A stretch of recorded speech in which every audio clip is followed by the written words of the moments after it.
Hoy vemos a Lucas capítulo 8. Eh, es interesante cómo Lucas, siendo un médico, reconoce dos cosas en el ministerio del Señor: los milagros y también la separación entre lo que es una enfermedad mental y lo que es una posesión demoníaca, que a veces en estos tiempos hay una confusión con respecto a eso. Dice así el versículo 1: Aconteció, después que Jesús iba por todas las ciudades y aldeas, predicando y anunciando el Evangelio del reino de Dios, y los 12 con él.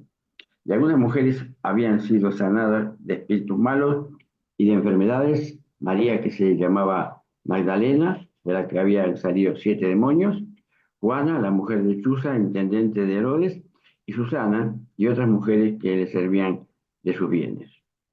A veces nos preguntamos de qué vivían tanto el Señor como los discípulos, ¿no? Estaban abocados exclusivamente al ministerio. Y vemos que el Señor ya había preparado un grupo de hermanas, habiendo sido bendecidas algunas con sanidad y otras habiendo conocido al Señor como el Hijo de Dios, el Mesías prometido. La parábola del sembrador. Aquí también tenemos la parábola del sembrador, que se menciona en Marcos y en Mateo. Y es interesante porque nos da un panorama de lo que es el trabajo de evangelismo. Dice así la palabra, versículo 4: Juntándose una gran multitud y los que de cada ciudad venían a él, le dijo por parábola: El sembrador salió a sembrar su semilla, y mientras sembraba, una parte cayó junto al camino y fue hollada, y las aves del cielo la comieron. Otra parte cayó sobre las piedras, y nacida se secó porque no tenía humedad. Otra parte cayó entre espinas, y las espinas que nacieron juntamente con ella la ahogaron. Y otra parte cayó en buena tierra, y nació y llevó fruto a 100 por 1. Hablando estas cosas, decía a gran voz: El que tiene oídos para oír, oiga. Y los discípulos se preguntaron diciendo: ¿Qué significa esta parábola? Y él les dijo: A vosotros os es dado el conocer los misterios del reino de Dios, pero a los otros por parábolas, para que no viendo vean y oyendo no entiendan. Esta es pues la parábola: la semilla es la palabra de Dios. Y los que junto al camino son los que oyen, y luego viene el diablo y quita de su corazón la palabra, para que no crean y se salven. Los de sobre la piedra son los que, habiendo oído, reciben la palabra con gozo, pero estos no tienen raíces, creen en algún tiempo, y en el tiempo de la prueba se apartan. La que cayó entre espinos, estos son los que oyen, pero oyéndose son ahogados por los afanes y las riquezas de los placeres de la vida, y no llevan fruto. Y más la que cayó en buena tierra, estos son los que con corazón bueno y recto retienen la palabra oída y dan fruto con perseverancia. Es muy gráfico el mensaje del Señor en esta parábola, y hay algo que tenemos que entender, porque a veces podemos desanimarnos y pensar que la tierra, tanto con piedras como camino o con espinos, está repartida proporcionalmente. No, en un campo de siembra, por supuesto, cuando se está arando, se van sacando las piedras que pueden encontrarse en la tierra, y también se tratan de arrancar los espinos, lo que va a ser la tierra firme, la tierra donde se va a sembrar. Por supuesto, cuando se siembra, en aquel tiempo se sembraba un poco al voleo, eh, semilla caía fuera del marco del terreno, caía sobre el camino, caía sobre las espinas y piedras que ya habían sido separadas de la buena tierra. Esto lo digo porque no pensemos que predicando el Evangelio encontramos de la misma dimensión y respuesta en cuanto al mensaje del Evangelio. La palabra, creo que con esta descripción del Señor, nos muestra que es mucho más el fruto que se consigue de la buena tierra que aquel que se desperdicia. Y podemos decir, quizás como ejemplo de la época, ¿quiénes eran estos terrenos? ¿Quiénes eran, quiénes formaban parte de estos terrenos espiritualmente? Personas que rodearon al Señor, que se entrevistaron con Él. Y dice Jesús: la semilla es la palabra de Dios. Y los que junto al camino son los que oyen y luego viene el diablo y quita de su corazón la palabra para que no crean y se salven. No hay duda que esa palabra quite, que viene el diablo y se le quita la palabra. Podemos hasta pensar que está hablando de Judas, porque él escuchó durante 3 años y medio el mensaje del Señor, al igual que sus discípulos, y sin embargo, él le entregó. Y es el único caso en que se ve que justamente dice, luego viene el diablo y quita de su corazón la palabra. Sabemos que más adelante en la cena, la última cena, tras el bocado, entró Satanás en él. Podemos decir que en la escritura, en la historia que Dios nos relata en su palabra, tenemos 3 participaciones activas de Satanás. Una en el Edén, la serpiente que fue utilizada por él para tentar a Eva y Adán. Segundo, fue la posesión exclusiva de Judas. Judas no fue endemoniado, por lo que muestra la palabra, Satanás entró en él. Y la última, justamente, será la posesión del demonio en el anticristo. Todo lo demás sabemos que puede haber aquellas personas que buscan en las religiones falsas y en las religiones que pretenden predecir el futuro y mezclar cosas que son ajenas a la palabra de Dios. Eso es algo que abunda en el mundo. Latinoamérica es un continente como África, aunque África es más, muy plagado de hechicería, paganismo, idolatría. Se crean dioses permanentemente. Los de sobre la piedra son los que habiendo oído reciben la palabra con gozo, pero estos no tienen raíces, creen que en algún tiempo, en el tiempo de la prueba, la prueba se apartan. Quien estuvo, a mí me parece que estuvo muy cerca, desaprovechó una respuesta del Señor cuando él le preguntó qué es verdad, fue Pilato. Pilato tuvo el privilegio de haber dialogado con el Señor. Supo ser sincero en el reconocer que era inocente, pero fue cobarde en no hacer frente a las circunstancias. Más que nada por un temor político de perder prestigio y poder y que algunos rumores llegaran al César o a Herodes y tuviesen inconvenientes en su función. Pero sí, eh, él tuvo la oportunidad, pero las pruebas, las circunstancias, a él lo apartaron. La que cayó entre espinos, estos son los que oyen, pero yéndose, son ahogados por los afanes y las riquezas y los placeres de la vida, y no llevan fruto. Creo que esto bien puede mostrarnos la experiencia que el Señor Jesús vivió con el joven rico. Vino con una mejor intención. Maestro, ¿qué debo hacer para poseer la vida eterna? Y el Señor dijo, los mandamientos sabes. Y él dijo, Señor, soy guardado de mi juventud. Y el Señor, en uno de los pasajes, dice que le ama, le vio sincero. Pero había algo que lo ataba a este mundo, mucho más fuerte que las verdades espirituales, que era justamente las riquezas. Y así fue como dio su espalda al Señor y sabemos que selló con eso su destino. Pero más el que cayó en buena tierra, estos son los que son corazón bueno y recto, retienen la palabra oída y dan fruto con perseverancia. Y bueno, aquí hay varios ejemplos en la palabra de Dios, desde los personajes las personas que vamos a ver en este capítulo, como también la mujer samaritana, el ladrón de la cruz. O sea, hay personas que se cruzaron con el Señor y sabemos, por ejemplo, el caso de Nicodemo, aunque él no acompañó al Señor en su ministerio, pero estuvo allí en aquella noche interesándose y recibió el mensaje más claro, más contundente del Evangelio que cualquier hombre puede haber recibido.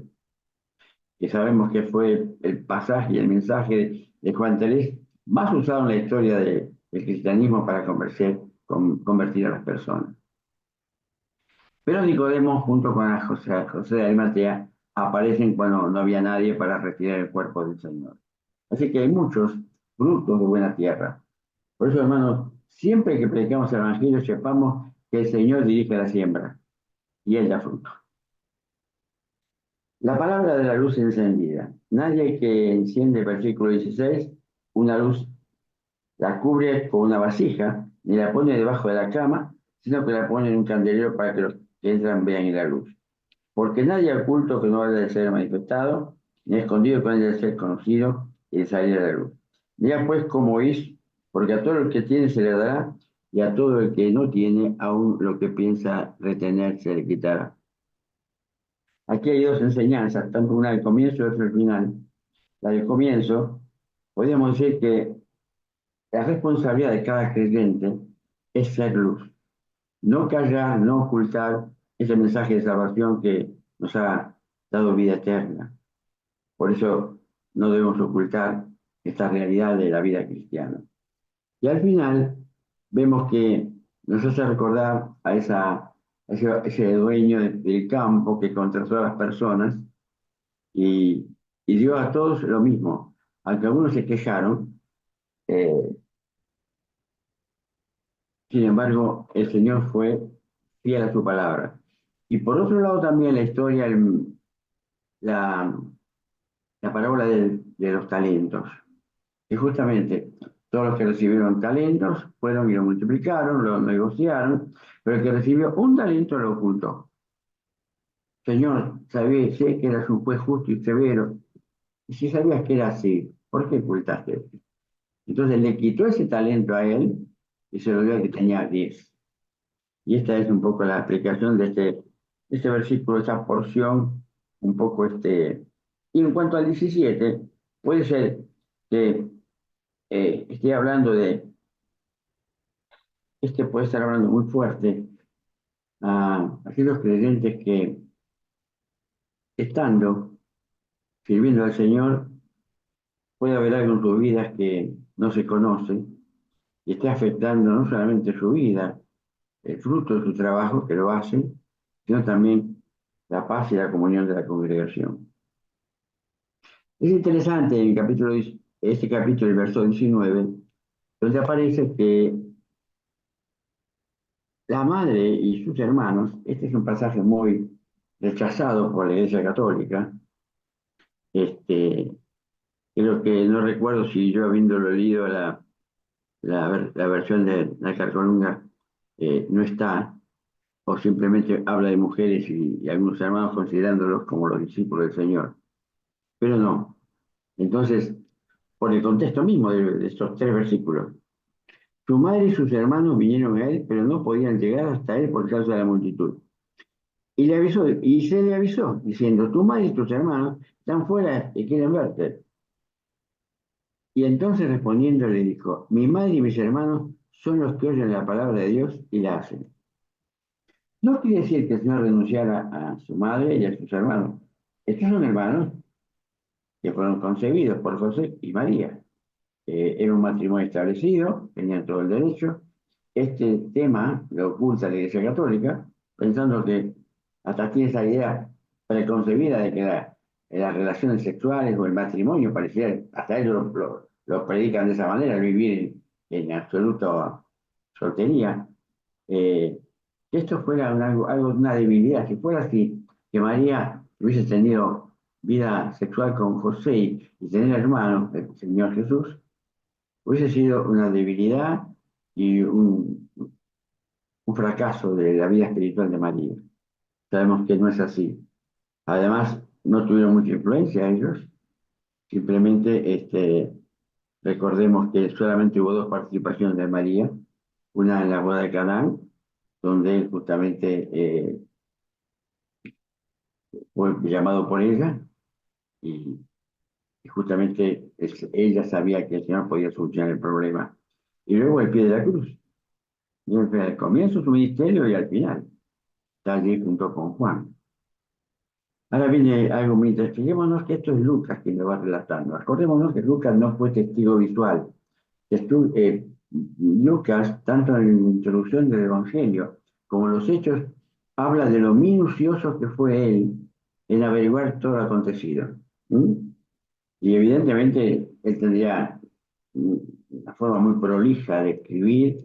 Seguramente en su carrera de medicina tendría que haber terminado con algún tipo de tesis donde tendría que narrar claramente, con palabras entendibles, de toda la tarea o trabajo que él estuvo haciendo con investigación. Pero acá viene otra cosa, y acordémonos que Lucas no fue testigo, pero evidentemente la corroboración de varios testigos han hecho que él escribiera esto con suma veracidad. Aconteció, verso 22, un día que entró en una barca con sus discípulos y le dijo, pasemos al otro lado del lago y partieron. Pero mientras navegaban, él se durmió y se desencadenó una tempestad de viento en el lago y se anegaban y peligraban. Y vinieron a él y le despertaron diciendo, Maestro, maestro, que perecemos. Despertando él, reprendió al viento y a las olas y cesaron y se hizo grande bonanza. Y le dijo, ¿dónde está vuestra fe? Y atemorizados se maravillaban y se decían unos a otros, ¿quién es este que aún los vientos y las aguas manda y le obedecen?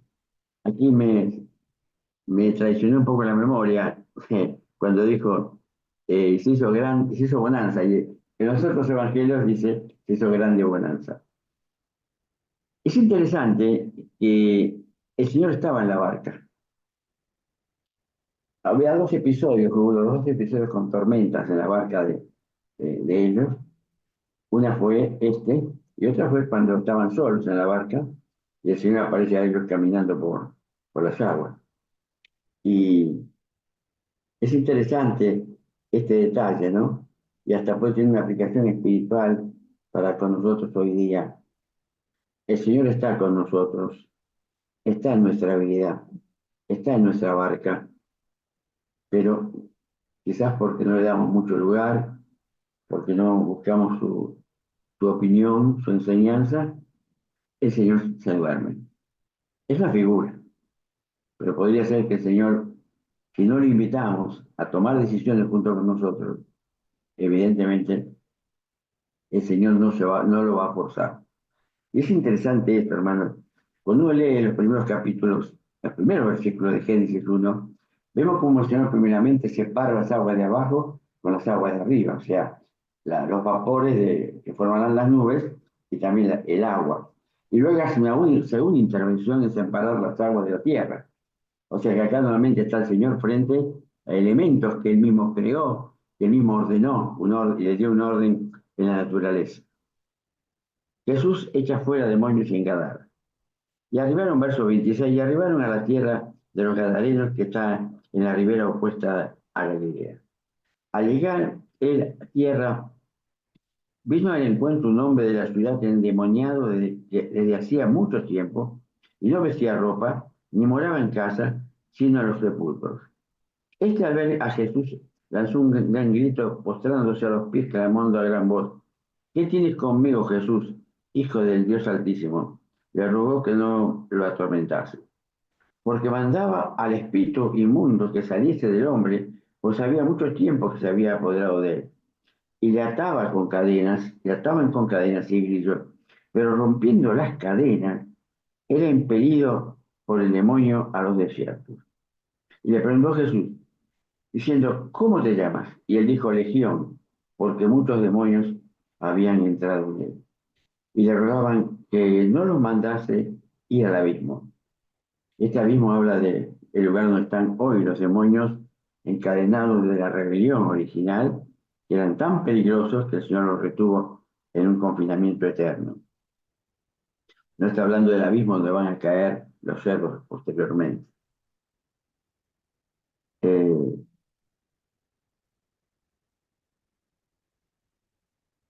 Y le preguntó Jesús diciendo, ¿cómo te llamas? Y él dijo, Legión. La legión es un nombre que se atribuía en el ejército romano a un grupo de soldados, generalmente eran como 6.000. No quiere decir quizás que hayan sido 6.000 demonios, pero como era una expresión que declaraba que eran muchos los demonios que él tenía, que a veces son incontables, por supuesto, ¿no?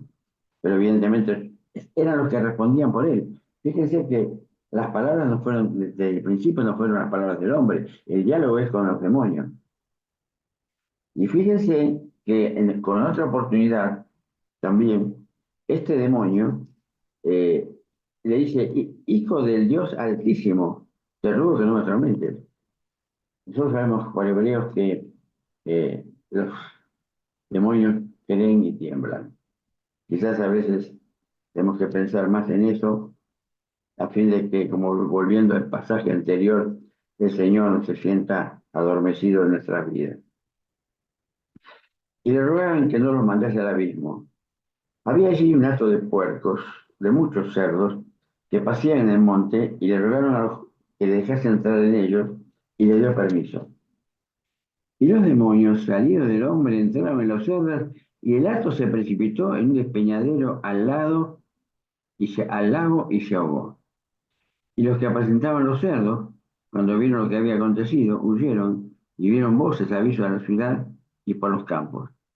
Y salieron a ver qué había sucedido. Vinieron a Jesús, hallaron al hombre de quien habían salido los demonios, sentado a los pies de Jesús, vestido y en su cabal juicio, y tuvieron miedo.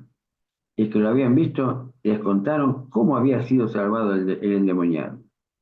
Entonces toda la multitud de la religión alrededor de los gadarenos le rogó que se marchase de ellos, pues tenían gran temor y Jesús, entrando en la barca, se volvió. Vas a recordar cuando él le dice a sus discípulos, vayan, pero si no lo reciben, sacúdanse el polvo de sus zapatos y apártense. Y acá el Señor nos hizo rogar que se fuera del lugar. Y sin embargo, habiendo sido tanta bendición y de ejemplo de su poder a aquellos que le rodeaban.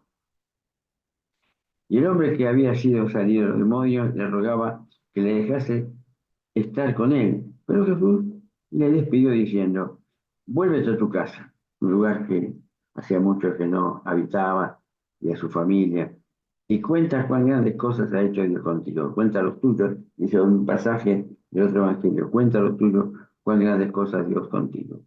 Y ese fue eh, publicando por toda la ciudad cuán grandes cosas había hecho Jesús con él. Cuando vio Jesús, le recibió una multitud con gozo porque todos le esperaban al otro lado del mar de Galilea.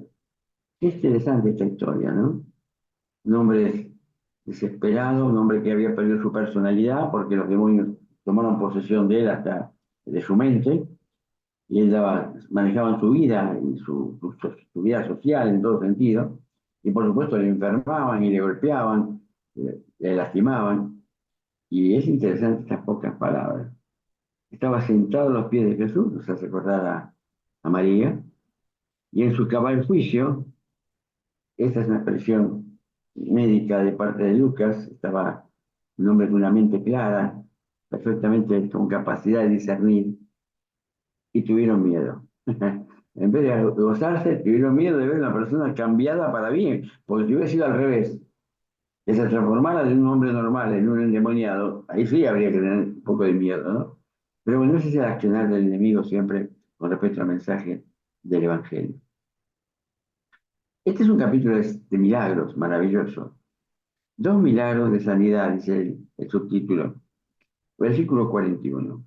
Entonces vino un varón llamado Jairo, que era principal de la sinagoga, y postrándose a los pies de Jesús, le rogaba que entrase en su casa, porque tenía una hija única, como de 12 años, que se estaba muriendo, y mientras iba la multitud le oprimía. Pero una mujer que padecía de flujo de sangre desde hace 12 años, de coincidencia el tiempo, ¿no? Y que había gastado en médicos todo lo que tenía y por ninguno había podido ser curada, se le acercó por detrás y tocó el borde de su manto. Al instante se detuvo el flujo de sangre. Mientras Jesús dijo, ¿quién es el que me ha tocado? Y por supuesto, ¿no? Y negando todo, dijo Pedro, los que con él estaban, maestro, la multitud te aprieta y oprime, y dice, ¿quién es el que te ha tocado? Pero Jesús dijo, alguien me ha tocado porque yo he conocido que ha salido poder de mí. Y entonces cuando la mujer vio que se había quedado oculta, no había quedado oculta, vino temblando y postrándose a los pies, le declaró delante de él el pueblo por qué causa le había tocado y cómo al instante había sido sanada. Y él le dijo, hija, tu fe te ha salvado, ve en paz. Hermanos, tanto esto como otros pasajes El Señor no ha dejado de hacer milagros. Nunca. Los milagros son permanentes.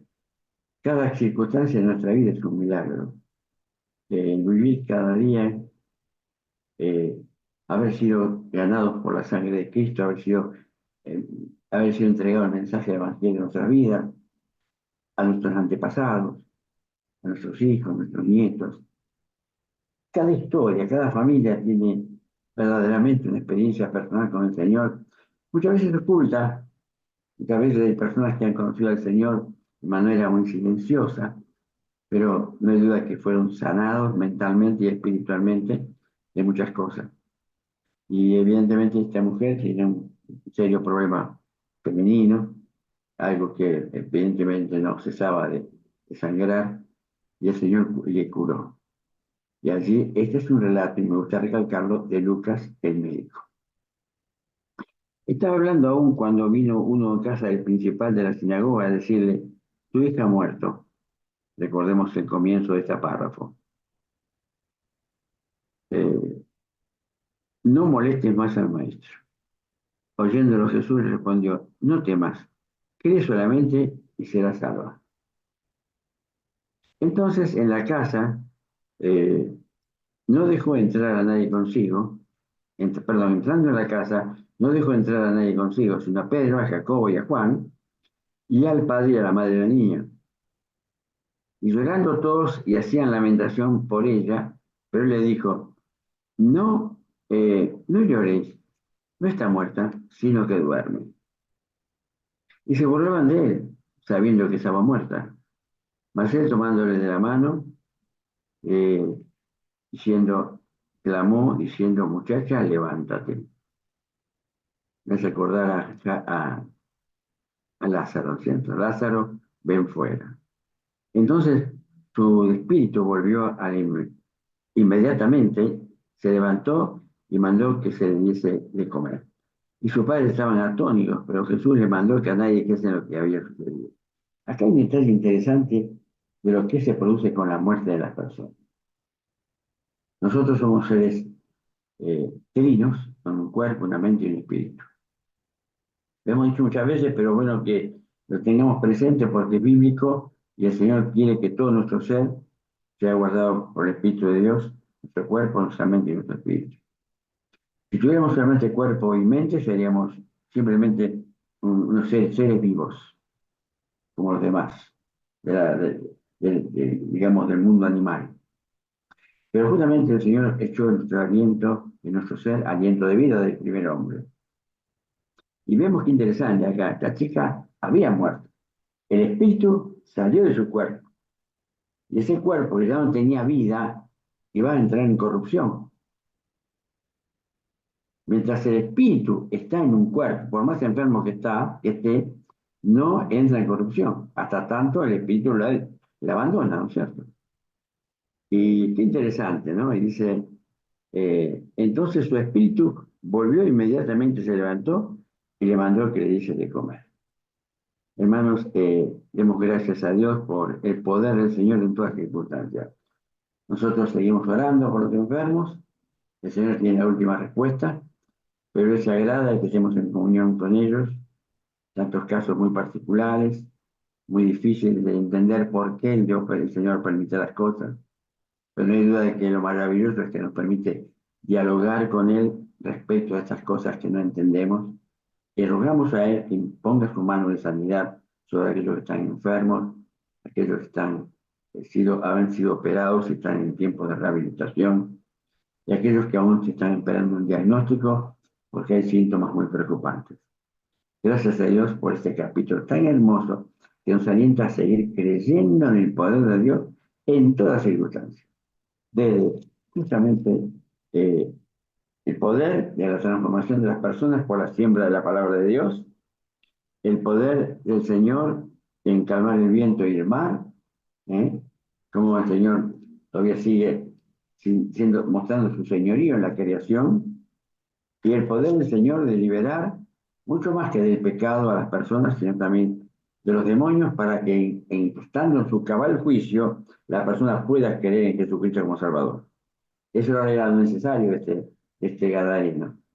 que fuera liberado del enemigo, de los demonios, justamente para poder creer.